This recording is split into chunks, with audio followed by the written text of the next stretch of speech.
నమస్తే welcome to our channel.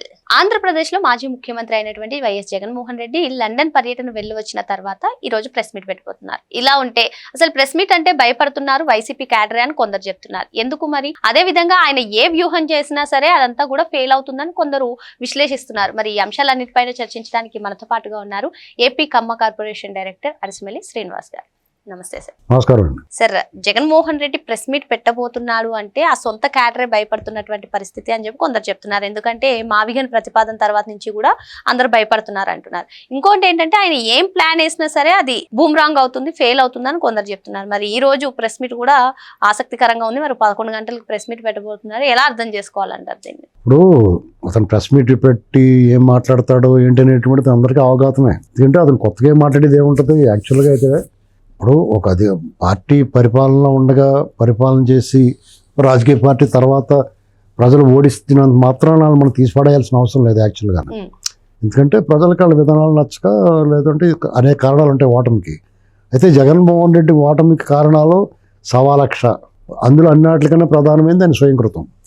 దీని నుంచి వాళ్ళు ఓటమి నుంచి విజయం అనేటువంటిది బాధ్యత పెంచుతుంది. ఓటమి అనేటువంటిది తమను తాము సమీక్ష చేసుకోవడానికి వాళ్ళ పనితీరుని మెరుగుపరుచుకోవడానికి అవకాశంగా భావించాలి రాజకీయ పార్టీలు. సాధారణంగా రాజకీయ పార్టీలు అన్నీ అలాగే ఉంటాయి. వాళ్ళు పరిపాలన చేస్తారు, ఓటమి ఎదురైతున్నప్పుడు మనం ఎందుకు ఓడిపోయాం అనేటువంటి సమీక్ష చేసుకుని తాను మళ్ళాసారి అటువంటి తప్పులు చేయకుండా ఉండడానికి ప్రయత్నం చేయట్లేదు, ప్రజలు ఆకట్టుకోవడానికి ప్రయత్నం చేస్తారు. ఇది ఏమి చేయడు, బేసిక్ ప్రిన్సిపల్స్ ఏం లేవు అతనికి.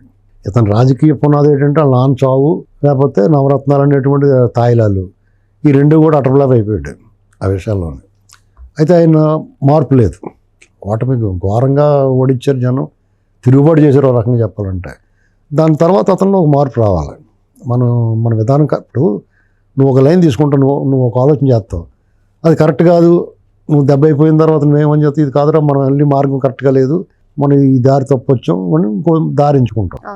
అతను అదే దారిలో నడుస్తున్నాడు మొండిగా. ఇంకా ముళ్ళు గుచ్చిపోతున్నా, ఇంకా గోతులు పడిపోతున్నా, ఇంకా పాతాళానికి వెళ్ళిపోతున్నా అతనిలో మార్పు లేదు. దానివల్ల అతను ఒక్కడే నష్టపోతే పర్లేదు, అతని వల్ల అతను నమ్ముకున్న వాళ్ళందరూ పోతున్నారు, అతని వల్ల రాష్ట్రానికి కూడా నష్టం జరుగుతుంది. ఈ క్రమంలో అతను ప్రతిపక్షంగా పాలకపక్షం చేసే తప్పులను ఎత్తి చూపిస్తా, పాలకపక్షం మంచి చేస్తే మెచ్చుకోవాలి, తప్పు చేస్తే విమర్శించాలి, తీవ్రంగా విమర్శించి తప్పులేదు. సహేతుకంగా ఉండాలి, నిశ్చితంగా ఉండాలి, అది అర్థవంతంగా ఉండాలి. ఇవన్నీ మానేసి కుట్రల్లో కుతంత్రాలు, కుళ్ళు కుశుద్ధం, విద్వేషం, పగ ప్రతీకారాలు, రాష్ట్రాలు మతాల మధ్య కులాల మధ్య చిచ్చు పెట్టడం, ఇదే పని. దానివల్ల ప్రజలకు ఒక రకమైన చిరాకు కలుగుతుంది. ఇది వరకు అతని మీద కోపం ఉండేది, విపరీతమైన ఆగ్రహం, వెగటు ఉండేది. ఈసారి ఏమైనా చిరాకు అసహ్యం పడుతుంది. ఎవరి రాజకీయాలు ఏంట్రీ ఈ కులాలని. ఎందుకంటే ఎంతసేపు కులాల మధ్య పెట్టడానికి ప్రయత్నం చేస్తాడు. ఏదో చిన్న ఇన్సిడెంట్ ఏదో గ్రామంలో ఇద్దరు మధ్య జరిగిందని 2 కులాలకు ఆపాదించి పెద్ద పెద్ద దిగేస్తారు వెళ్ళిపోయిన కొండమే కోతుల్లాగాని కొంతమంది ఇతని తరపున కులాల పేరు చెప్పుకుని.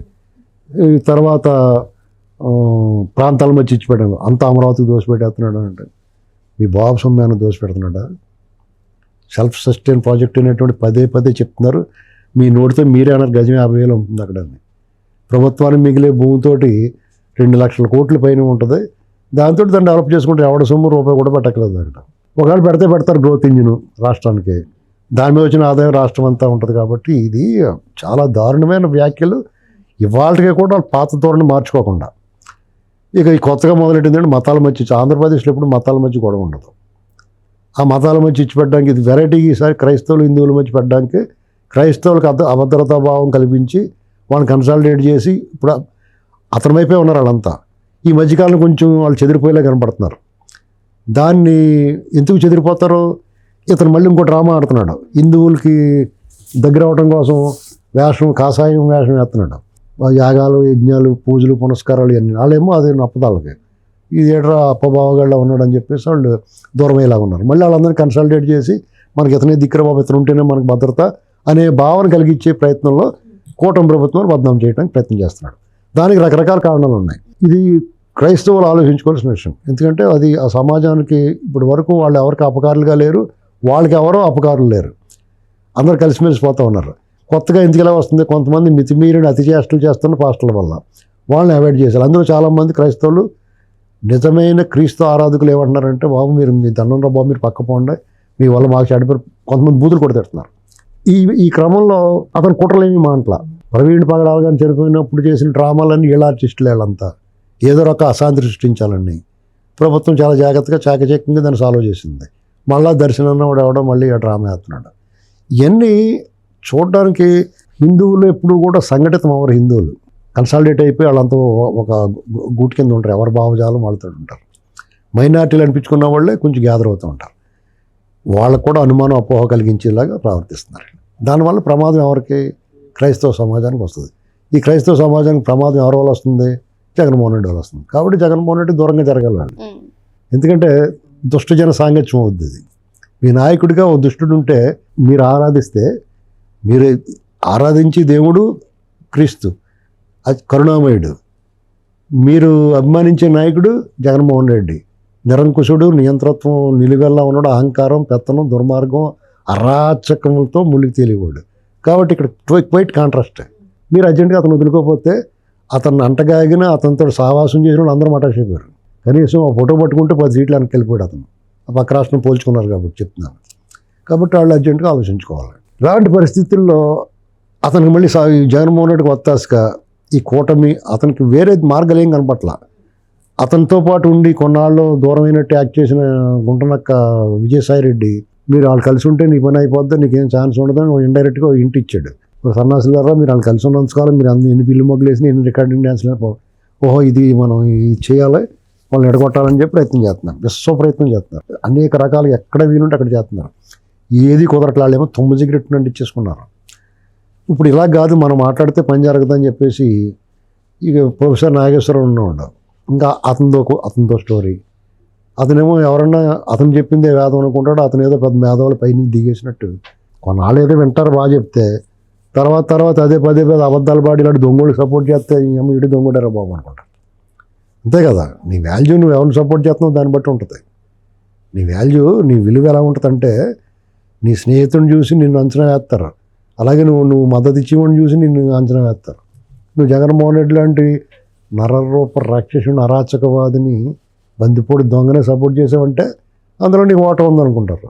ఒకవేళ నిజంగా నీకు అభిమానం ఉండాలి. నీకు అభిమానం ఎందుకు ఉండాలి? అతను ఏం ఉద్ధరించాడని అభిమానం ఉండాలి. ఒక పసిబిడ్డల రాష్ట్రాన్ని పీకినొకి చంపేద్దాం అనుకున్నవాడు నీకు ఆదర్శం, నీకు నచ్చాడంటే నీ బుద్ధి అలాంటిది.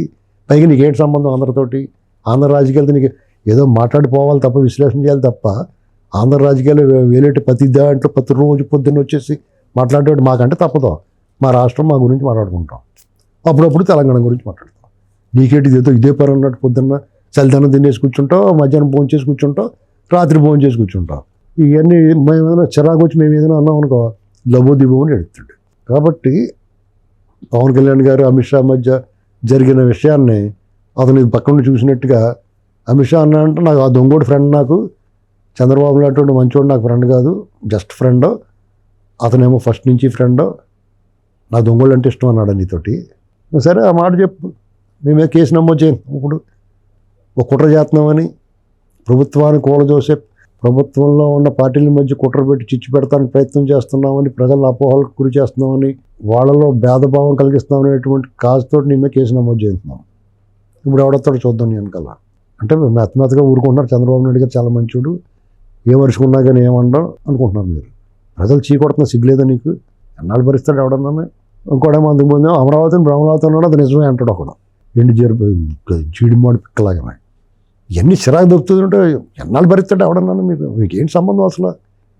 మాట్లాడితే మంచి మాట మాట్లాడు, విద్వేషం కమ్మటి పెట్టి విమర్శ చేస్తే కూడా సద్విమర్శ ఉండాలా, సహేతుకంగా ఉండాలా. నీ ఓటు కూడా ఉండదు అక్కడ, నీ ఆధార్ కార్డు ఉండదు, నువ్వేం ఆడతావా, నీకేంటి సంబంధం? దేశ రాజకీయాలన్నీ మాట్లాడేస్తానంటాను. దేశ రాజకీయాలన్నీ మాట్లాడంటే నిష్పక్షపాతంగా ఉన్నవాడికే హక్కు. వాళ్ళు మోచేతి నీళ్ళు తాగితే వాళ్ళ దగ్గర బిస్కెట్లు తీసుకుంటాను, నువ్వు మాట్లాడితే ఒప్పుకోరావడమే. మేము ఇది ఇంకా కొంచెం ఇప్పుడు ఉప్పు కారం చల్లాం, ఇంకా మసాలా కూడా వేస్తాం, ఎక్కువ మాట్లాడుతుంది. వాళ్ళు దగ్గర పెట్టుకుని వ్యవహరించాలి ఎవడన్నా, నువ్వు చూస్తూ ఊరుకుని. మరి ఎందుకంటే అక్కడ పసిబిడ్డలాడు తాపం వెంటిలేటర్ నుంచి ఇప్పుడిప్పుడే వార్డుకి తీసుకొచ్చారు దాన్ని. రేపు పొద్దున పూర్తిగా కోలుకునే వరకు చికిత్స జరగాలి దానికి. ఈ లోపల మీరు వచ్చేలాంటి పొలాలు పెడితే పై ఆవిడ తరపున అవుతున్నాడు, దొంగోడు తరపున కదా. అలాంటి పరిస్థితుల్లో ఈ రాష్ట్రంలో ఇతను జగన్మోహన్ రెడ్డి చేయగలిగింది ఏముందండి? ఏమీ లేదు. ఏదో రకంగా చిచ్చు పెట్టాలా, కులాల మధ్య, మతాల మధ్య, ప్రాంతాల మధ్య. దానికి తోడుగా ఇలాంటి వాళ్ళు అందరూ గ్యాంగ్ వచ్చి మాట్లాడతారు. కాబట్టి అతను చెప్పేది ఏముండదు. మళ్ళీ వచ్చి ఆ యుద్ధ విమానాలతో నేనే పురమాయించాను, మా నాన్న రాత్రి కల్లో చెప్పాడు, నేనే చెప్పాను రా బాబు అని ఇలాంటివన్నీ మాట్లాడతాడు వచ్చి. ప్రజలకు ఏం కష్టం వచ్చింది, ఏం నష్టం వచ్చిందని నువ్వు వచ్చి మాట్లాడుతున్నావు? మీరు చేయని అరాచకం ఏముంది? మీ దాంట్లో 100 కూడా లేదు అక్కడ అరాచకం. 100 అంటే అసలు వీళ్ళు వదిలేశారు మిమ్మల్ని గాలికి. మీ సార్ ఇదంతా మిమ్మల్ని వదిలేశారు అనుకుంటున్నారు మీరు. మీరు ఏదైనా చేస్తే మిమ్మల్ని అరెస్ట్ చేస్తే కనుక నువ్వు పెద్ద కింగ్ పిన్ కదా, నీ జోలికి వస్తే నువ్వేం చేయాలనేటువంటిది ముందే పురమాయించుకున్నావు. నీ యాంటీ సోషల్ ఎలిమెంట్స్, నీ గ్యాంగ్ని ఎలాగ ప్రిపేర్ చేసావు, నీకు అరెస్ట్గా నీ ఇంటికి పోలీసులు వచ్చిన కాడి నుంచి ఎలాంటి అల్లాలు సృష్టించాలనుకున్నావు మీ నాన్న నేర్పాడు మీకు చెన్నారెడ్డి గారిని దింపడానికి. దాని సేమ్ స్ట్రాటజీలు ఏం మార్చరు, అదే స్ట్రాటజీ వాడదామని చూస్తున్నావు. నిన్ను అరెస్ట్ చేసి రోజు కోసం చూస్తున్నారు తప్ప నువ్వేదో చేస్తావని భయపడి కాదు. ఎందుకంటే రాష్ట్రంలో పెట్టుబడులు వస్తున్నాయి. ఇప్పుడు పెట్టుబడులు వచ్చే టైంలో పీస్ఫుల్ లా అండ్ ఆర్డర్ పీస్ఫుల్గా ఉండాలి. కాబట్టి పెట్టుబడులు ల్యాండ్ అయిపోతున్నాయి. ఇప్పుడు మొత్తం ల్యాండ్ అయిపోయిన తర్వాత వాళ్ళకి ఇంకేం పని, వాళ్ళకి ఏం ఊసిపోక నేను రంగా చూస్తారు. ఎవడన్నా రోడ్డు మీదకి వస్తే తుక్కు లేపేస్తారు. కాబట్టి ఎవడన్నా ఎగరేసుకుంటూ వచ్చి కూడా ఆలోచించుకోవాలి. తర్వాత కొట్టేశారు, పోలీసులు తీసుకెళ్ళి మమ్మల్ని ఎరగొట్టేశారు, ఈపు మీద జర్రుపోతుల్లాగా లాఠీ దెబ్బలు పడ్డాయని ఈపి చొక్కా ఇప్పి చూపిస్తే దానివల్ల ప్రయోజనం ఉండదు. ముందే తెలుసుకోవాలా. ఎందుకంటే ఎవడు వెనకాల వెళ్తున్నావు, ఎవడు తప్పు చేస్తున్నాడో, ఎవడు ఒప్పు చేస్తున్నాడో, డబ్బులు తీసుకుని వెళ్ళినందుకు మాత్రాన మీ తల్లిదండ్రుల గురించి ఆలోచించండి మీరు. అన్నిటికన్నా ముఖ్యంగా ఈ క్రమంలో క్రైస్తవులకు నేను చెప్పేది ఏంటంటే, వాళ్ళు ఆరాధించే క్రీస్తు ఒక మాట చెప్తాడు, మీకోసం మీ పిల్లల కోసం ఆడవండి, నా కోసం ఆడవద్దు అంటాడు ఆయన.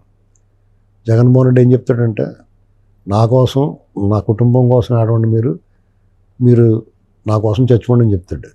ఇందులో ఎవరి మేలు? మీరు క్రీస్తుని ఆరాధించే గొప్ప మనసున్న మీరు, జాలి దయ కరుణ బేసిక్ లైన్గా ఉన్నవాళ్ళు, ఇటువంటి అరాచకవాదాని కన్నా ఇతను అభిమానిస్తే కూడా మీకు నష్టం.